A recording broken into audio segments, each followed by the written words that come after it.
सहायता पहले करती है, लेकिन इस देश की सरकार उनके ऊपर आज हम समझते हैं 50-55 दिन से हड़ताल उनका जारी है, लेकिन उनको कोई सुधि लेने वाला नहीं है। आज हमारे किसान सड़क पर है। आज किसानों का क्या हालात है, आप तमाम लोगों से छुपा हुआ नहीं है। इसलिए आज यह धरना देने की जरूरत हम लोग को पड़ा है। आज हमारे मजदूर बेहाल है, खास करके हमारे जो देश के अंदर, हमारे राज्य के अंदर जो मजदूर है, उनके लिए इस सरकार के पास कोई कानून नहीं है।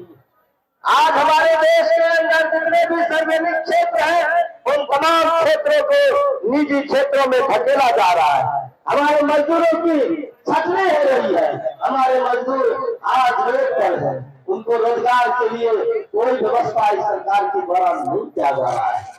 आज इस देश की सरकार ने कहा था हमारी सरकार बनेगी तो हम 2 करोड़ नौजवानों को प्रत्येक साल रोजगार देंगे। आज उन्होंने नहीं किया। आज उन्होंने नहीं किया। आज इसके लिए भी हम लोग आंदोलन कर रहे हैं। आज हम समझते हैं इस देश की सरकार सिर्फ कारपोरेट घरानों की सरकार बनकर रह गई है। इस देश के जितने भी बड़े पूंजीपति इदारेदार इस देश के अंदर है, उनकी सरकार ये बनकर रह गई है, उनके हित की बात करती है। आज हमारे देश के अंदर किसान और मजदूरों की बात नहीं करती है। आज वर्षों के दरमियान हम पूछना चाहते हैं इस देश की सरकार के लिए आपने किसानों के हित में कौन सा कानून बनाया? आज मजदूरों के हित में आपने कौन सा कानून बनाया? एक भी कानून आपने नहीं बनाया। आप एक झुनझुना लेकर के आप बजाते फिरते हैं। सिर्फ आप धर्म के नाम पर हमारे देश के किसान और मजदूरों को बांटने का काम करते हैं। इससे काम करने वाला नहीं है। इस देश के किसानों को सारे उचित मूल्य का खाद चाहिए, बीज से बीज चाहिए, सिंचाई के लिए पानी चाहिए। यहाँ के किसानों मजदूरों के लिए समुचित रोजगार चाहिए। यहाँ के जो हमारे बेरोजगार नौजवान है, उनको रोजगार चाहिए। यहाँ धर्म के नाम पर जो धर्म के ठेकेदार बैठे हुए हैं इस देश के अंदर, वो धर्म के नाम पर जो इस देश को बांटना चाहते हैं, इस देश को तोड़ना चाहते हैं, इस देश के किसान मजदूर इस देश को बचने नहीं देगा, इस देश को तोड़ने नहीं देगा। इन चंद शब्दों के साथ मैं पुनः अपने ओर से और अपने संगठन की ओर से आप तमाम लोगों को क्रांतिकारी अभिनंदन करते हुए अपनी बात को समाप्त करते हैं।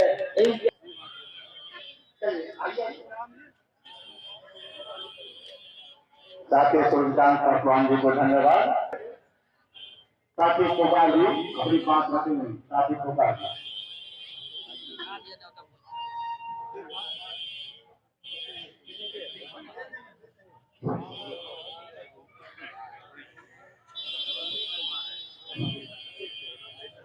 अध्यक्ष मंडल के साथी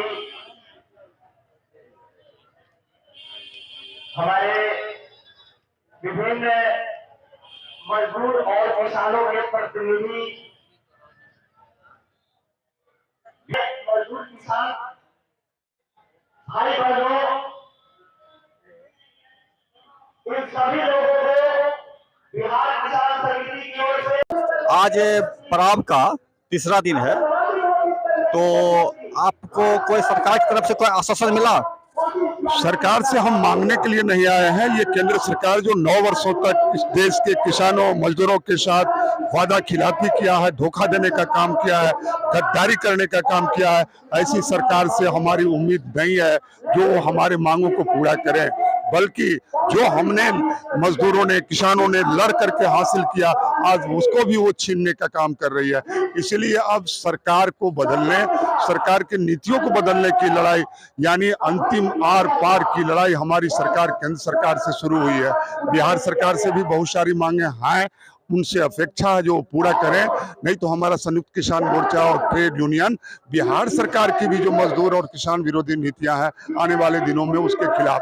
जहां तक केंद्र का सवाल है, उससे देश के मजदूर और किसान आज कोई उम्मीद नहीं कर सकते इसीलिए आज उनको सत्ता से हटाने की लड़ाई के संकल्प के लिए यहाँ पर मजदूर किसान महापड़ाव में इकट्ठा हुआ है।